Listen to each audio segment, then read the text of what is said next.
Dr. Cari Din is an expert in leadership. She represented Canada at more than 40 international competitions, culminating in a silver medal at the 1996 Olympic Games in Atlanta as a member of Canada's first Olympic synchronized swim team. Dr. Din holds a PhD in sports leadership behavior. She's currently a leadership and pedagogy instructor in the Faculty of Kinesiology at the University of Calgary and an advanced coach diploma instructor at the Canadian Sport Institute. As an invited speaker for our expert speaker series, Dr. Din will be discussing key strategies for effective training and competition. So thank you for having me. It's an honor to speak to you because right away when I think runners and I think maybe injured runners, you're crazy, right? You train hard. And so what I thought about, I could have said a lot of different things, but what I want to share with you tonight are the 4 themes that I think might most help you prepare more comprehensively, with more meaning, and maybe even run faster next time that you choose to race. I'm not going to assume that you're all set up to race, but I can see by the shirts and whatnot that that's probably what most people here do. Is that correct? Okay, so these 4 themes, I know it's really low tech. I'm trying to not be that person who relies always on their technology to share information. Well then, I mean, it is a techie world, right? But I decided to just, and I didn't know what the space was like, so those are really talking points, reminders for me, what I want to talk to you about. And what those 4 things that maybe don't make a lot of sense yet mean are that they emerged from the research I did to earn my PhD 2 years ago, but they also resonate with a lot of research. So I know that Dr. Ferber, do you guys call him Reed? At the university, you have to call him Dr. Ferber, right? No. Is really a driving force in research in this world. And so I have read a lot of research in my world, which is about what do people do before they go out there and win a medal. I am deeply focused on what does a coach do, but as soon as you ask what a great coach does, you start to understand what an athlete does too. So that's what I'm interested in. That's what I continue to try to study and develop in others. And the first one, so I'm just going to launch right into them. The other thing I want to say is you can always raise your hand and interrupt me. To me, that's a sign that you're thinking about and wondering about this, and that's awesome. Or I've prepared to talk not too long. You can tell already, though, I'm a talker. And save time for questions, right? So kind of half hour, ask me anything. Try to stump me, right? So this stuff I am very, very passionate about. You can use it anywhere. It isn't just for running training in my mind. It works in parenting. It works in teaching. It definitely works in coaching. It goes way beyond sport, right? So the first thing is roles. And why is there a heart in there in roles? To remind me to share with you that one of the most profound learnings, so in my PhD work, there were 23 individual interviews. I do qualitative research, so I collect people's stories, and then I hold their stories in my hands, and those stories I was holding were 600 pages of single-spaced text. That was their language. Yeah, it was pretty exciting, daunting. I lay on the floor of my office a lot thinking about what they had shared and looked for common ground. And then there's 2 pieces of common ground I'll share today that everyone, so 10 coaches who had coached a minimum of 1 gold or silver medal in Canadian Olympic sport, and 13 athletes who won a gold or silver in Vancouver, and some of them more. So they're very high functioning athletes, and they all talked about this, that celebrating and recognizing individual roles within their village. So the theme became, it takes a village to win a medal. And I'm going to stop right there. I'm not going to make you tell me, but right away I want you to be thinking out, so who's in your village? When you show up on a race day, and I often say this to athletes and musicians and dancers that I speak to, really think mindfully about it. Because I think sometimes in sport, and particularly, I mean, you run alone, right? I don't think you ever hold hands and stay in lockstep with someone. You really are perhaps alone in that moment. But I would argue hard, and maybe you want to stump me later, that you can't get to that moment of your very best race on your own. So I'll give you an example from my study and then one from my own life. And I'm going to use, I better not use their names because we're recording, but this is a gold medalist who double gold in Vancouver and in Sochi. And he said to me, Cari, you know, he said, on television, when we interview this medalist, we often just do this tight shot on their face. And we maybe zoom in on their level. Maybe if they have a really neat human story, we'll see mom or dad, right? Or brother. But chances are we focus solely on the individual, and the individual alone would never have won that medal. And he said it really quite beautifully. He said, you know, you're only seeing me in the medal that day, but you aren't seeing the people who share that medal with me. The physiotherapists, the chiros, the person who helped me find a place to live when I had to leave my home, etc., etc. And I think another question for you, and how much do you love the note-taking in this group? You guys are keen! I love it! But think about the unlikely villagers, right? And think about the role that they play in your development. Because when I think back, and that's who I'm going to talk about a bit, so it came after, a little later. Sherry and I swam a lot longer than Sherry, right? 1996, 1982. And along those extra years, I encountered many, many people who became part of my village, whose role was really clear. They were there to beat me. They were there to compete harder than me. They had longer legs. They had straighter knees. They were all these people, and in the end, you know, I value so much the role they played. It was really clear. In the moment, it was terrible. It would be like you going out in a training group and not being able to keep a pace with someone that you think, you know, you really should be able to train with. Has that ever happened to you? No, every day. Right? So they're in your village, and you really, really, one of the greatest Canadian sport heroes I have is Duff Gibson. Do you guys know who he is? Skeleton gold medal in 06. And he talks about that. He said, you're nothing when you compete without those greatest competitors. And the finest moment in your career will be if you can beat them on a day when you were both your best.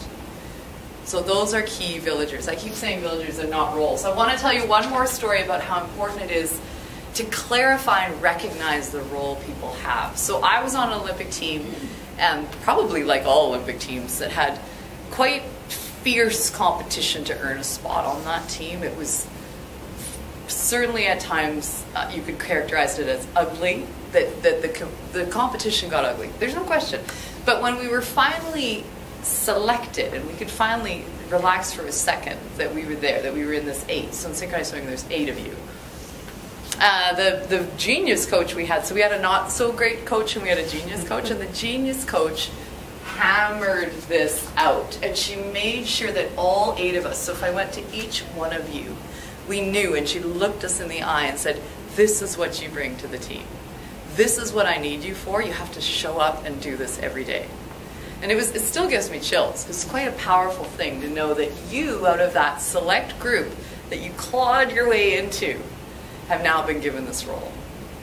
And I don't know if all of my teammates, I think it resonates so much with me because then I went out and found that as a researcher again. So the hockey women were so good at describing this in their interviews. But interestingly enough, and look, I'm already going too long on theme 1, right?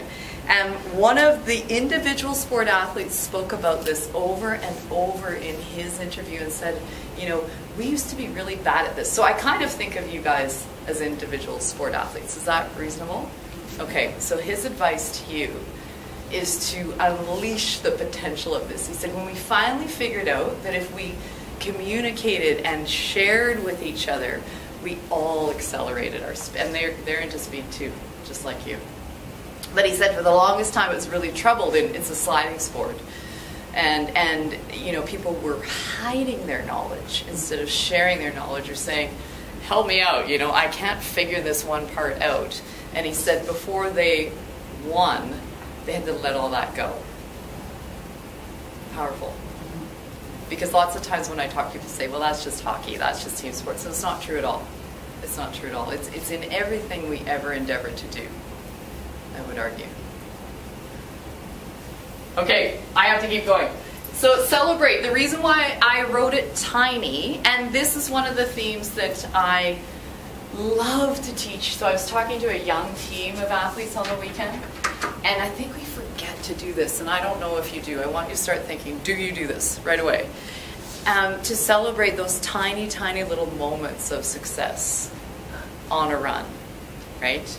In the clinic, anywhere, right? And the people in my study, and certainly when I reflect back on my career, those moments, the golden moments weren't only at the race. They weren't only when a judge decided if we won a medal or not, right? They were in the middle of the hardest workout of your life, and someone patting you on the back and saying, whoa, did you kill that? That was those celebrations. And so what the people in my study taught me, and what I've seen in other research a little bit, is that without those celebrations of those small incremental changes, those mini goals that you've met, and I know you set goals.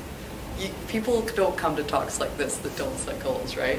But you have to pause and say, yes, got it, nailed it, so great. Because what happens is when you do that and you link those all together, instead of looking at a chain of injuries or a chain of disappointments, you start to see your purpose. And the coaches were really good in my study about talking about this, because they said that's how you create purpose. It's pretty darn easy in an Olympic year to say, hey, our goal and our vision is to win a medal, right?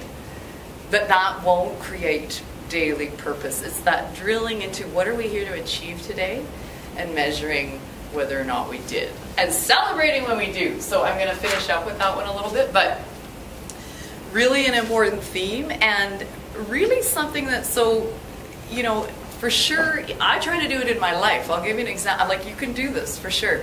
Today I had a deadline on a contract, and I knew that I needed to get this thing to a guy out in Vancouver by 3 p.m. And when I finished at 3 p.m., I went and bought myself something. Right? And it's well, and it's that translation. And my dad was actually a decently successful broker, and he did the same thing. And I think a lot of people in our society do it. They know it, that they need to say, and when they don't meet the goal, which I'll hit at the end, I wouldn't have gone out the door and bought myself something, right? But it's that if you can't celebrate that mini success, and I would imagine some runners do struggle with this because nothing's ever good enough. Well, yeah, guess what? Same with Olympians, right? So you have to bring people in that remind you and encourage you to celebrate those small victories. When you think about yourself being injured, you've really got to drill into this, right? It might be that change, your range of motion this big. I don't want to start talking your lingo, but we have to look at it that way. And there's no question that everyone in my study was doing this. I think the coaches were better at this, though, than the athletes. The coaches were so aware that they needed to pull that out for people. So I'm gonna keep moving because this is a long one. Okay, growth mindset. Who's heard of growth mindset? Every time I talk to kids, there's somebody in the crowd. No? Okay, it's awesome. You need to. There's a book by Carol Dweck, or Google her. I think she has a TED Talk. D-W-E-C-K. She's a scholar. She studies how kids learn in schools. So it's really catching on in schools, this idea. And I'll explain it to you. But again, 23 out of 23 people describe this to me. This is gold. This is solution focused. This is forward thinking. This is optimism on steroids. Because what it is to have a growth mindset, and what I love too is we select our mindset. I can't select the shape of my ankle or the length of my femur. I really can't. I don't think. Can I, Sherry? But I can choose my mindset, and that's the power of this. And so to have every medalist and every coach, they don't know this lingo, they didn't know this lingo, but they described it. That in the face of a mistake or adversity or a loss, or their equipment didn't arrive in Europe and they're about to go, this is how they framed their world. Okay, so what it means, and I'll define first what a fixed mindset is, because it helps people understand. A person with a fixed mindset, and by the way, these are fluid. You can be fixed about something and then switch to growth, right? We have a choice. So a fixed mindset person thinks, in your world, she's just a fast runner. She's always been fast. She's just super talented. And beyond that, a fixed mindset says, I'm going to prove to you how good I am at running, but I don't want you to know how hard I have to work. Right? That's a fixed mindset. So when you think about in schools, the way that Dweck first formulated this concept was looking at grade 7s facing math problems. Kids with a fixed mindset wanted to show Dweck that they were really good at math. But the minute math was hard, they started to sweat. They crossed their arms and said, you know what, that's too hard. I'll show you what I can do, but I don't want to fool around with what I can't do. So you're feeling it, you're getting it. I don't even want to share with you the things I'm fixed about, but I'm really trying. Okay, So a growth mindset kid, let's start with math. They are given the same test. They get the puzzle right. Okay, these are 12-year-olds. Anybody I have a 12-year-old at home right now. Okay, we're working on this. And they get the puzzle right. Fantastic. They rub their hands, lick their chops, and say, let's try another one. Let's try a harder one. Yeah, give it to me. They're not ashamed if they get it wrong. They're excited about the effort because it's fun, right? Now, I know there are runners who have a growth mindset, right? I mean, you guys are crazy. You're up, let's do this. Let's do one more hill. I don't even know what you do, right? But it's a choice to keep a growth mindset in the face of adversity. To see someone or to see some obstacle and to be fixed and to cross our arms and basically pick up our toys and walk away is something that these athletes and coaches didn't do. And for sure something I saw across sport. I want to tell you about one of the best stories I have from my study. I don't love telling stories about myself. It's funny. I need to work on that, right? But so ski cross, gold medal, woman. Okay, you got to Google that. Great stories, right? Canadian. These are all Canadians. Vancouver. She was just a superstar. And so she shows up the day of the race, and it's foggy, and it's kind of moist. Remember, did any of you go to Vancouver? Okay, so the weather is brutal, right? So, and this happened to me or certainly colleagues a ton in sport, you know. Oh, the pool's cold. I can't hear the music. My bathing suit's wrecked. All these excuses for why they're not going to perform at their best, right? So this particular ski cross athlete looks at the weather and she said, I really had to just hit pause for a second because this is my Olympic chance, right? So she didn't land in the growth. I don't want you to think that there's people who do this easily all the time. We have to push it, but it's that reminder, right? I can reframe this and look at it as an opportunity because danger and opportunity always grow on the same branch, right? You've heard that, okay? So, almost said her name. She says, okay, this weather, everyone I've competed with for 2 years leading up to this is going to hate this weather. I mean, we've all been in settings like that, right? Look, I know you have. Whether it's, I don't know what it is for you. But she said, I channeled it.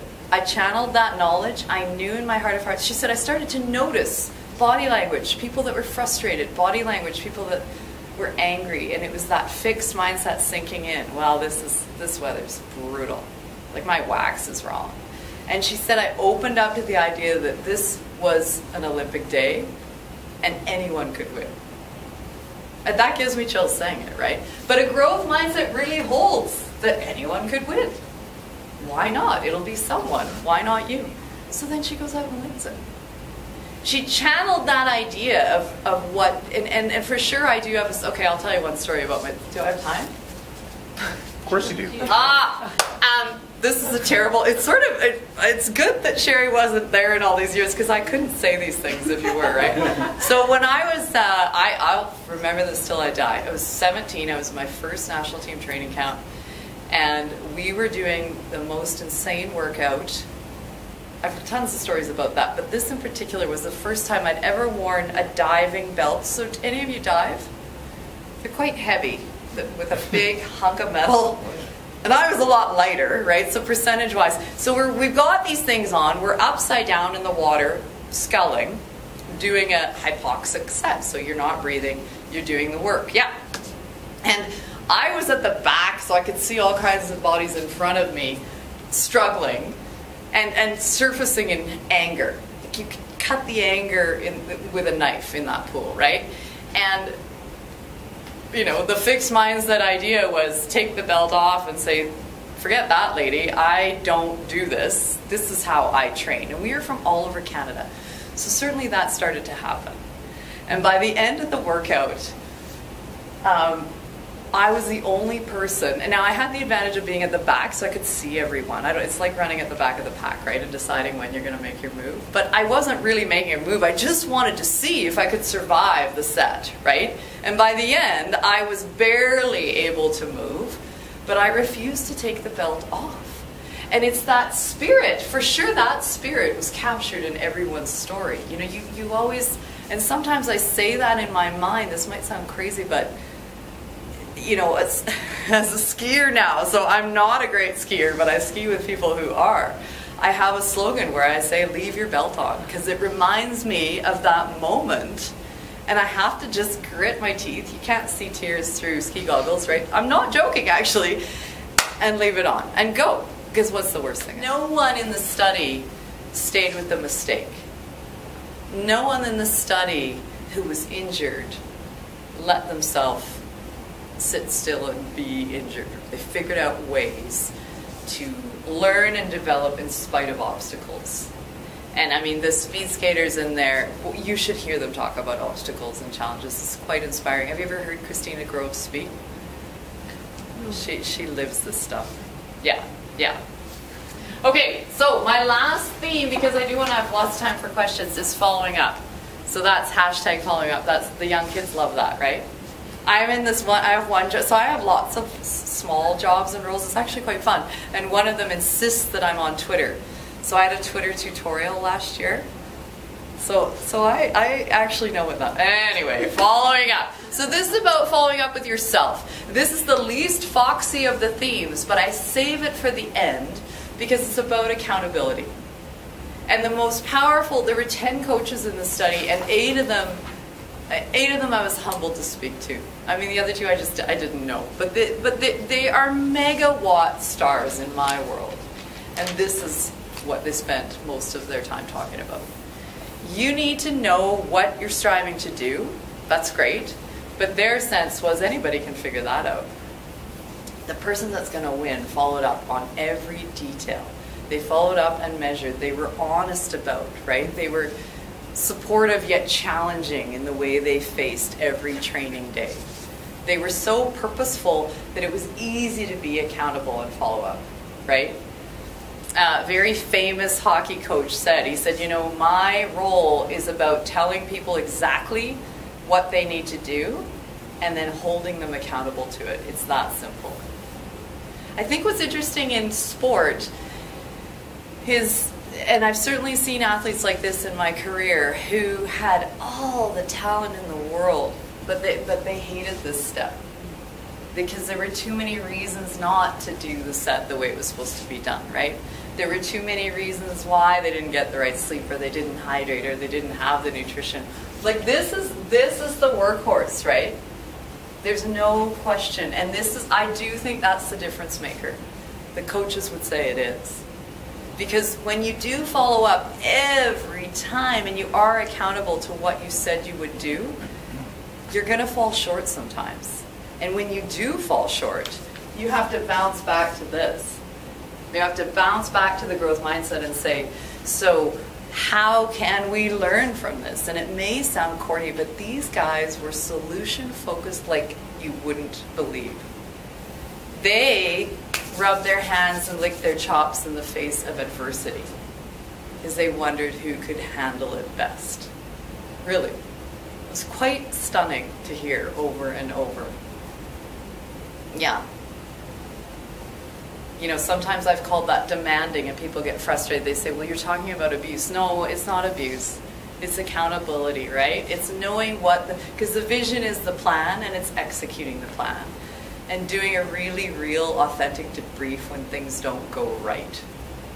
That's where the learning happens. This is learning. I keep hitting the paper. Okay, what time are we at?